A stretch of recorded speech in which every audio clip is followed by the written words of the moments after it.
복음 위에서 새로운 한 주를 시작하신 사랑하는 교우 여러분, 주님의 이름으로 축복합니다. 제가 어린 시절만 하더라도 초등학교에 들어가면 말하기와 듣기라는 과목이 있었습니다. 말하고 듣는 것이 아마도 인생을 살아감에 매우 중요하기에 어린 시절부터 바로 가르쳐주기 위함이었겠죠. 말하기와 듣기는 잘 훈련되어야 합니다. 이는 성숙한 사람임을 판별하는 핵심 요소가 되기 때문이죠. 잠언을 기록한 지혜자는 말하는 것과 듣는 것 가운데 먼저 듣는 것의 중요성을 언급합니다. 지혜자는 듣는 것과 관련하여 상대방의 말을 다 듣기도 전에 먼저 대답하는 것이 어리석은 행동이라고 지적합니다. 상대방의 문제가 무엇인지를 다 들은 후에 해결책을 내려도 늦지 않기 때문이죠. 그래야 상대방이 말하는 문제를 바로 파악할 수도 있기 때문입니다. 하지만 자신의 생각이 옳다고 생각하는 미련한 자는 오만한 마음 가운데 다 듣지도 않고 대답을 먼저 건넵니다. 이는 결국 모욕을 받는 결과로 이어지죠.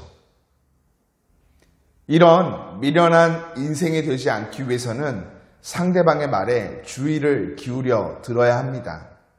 특별히 상대방의 말을 듣기 전에 먼저 하나님께 마음을 두고 주시는 말씀에 귀를 기울여 들어야 합니다.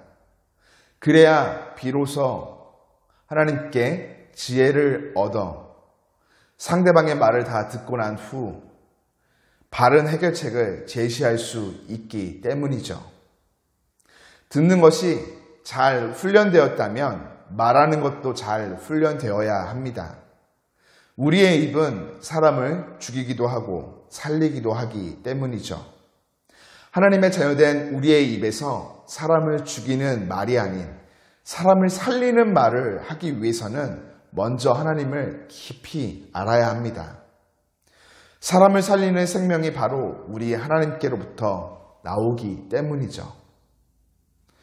지혜자는 이미 잠언 14장 27절을 통해 주님을 경외하는 것이 생명의 셈이라고 교훈하였습니다.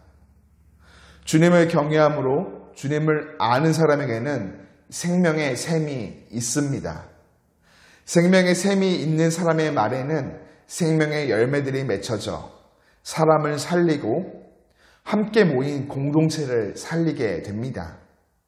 그렇습니다. 말하기와 듣기를 올바로 잘하기 위해서는 하나님을 아는 것이 필수입니다.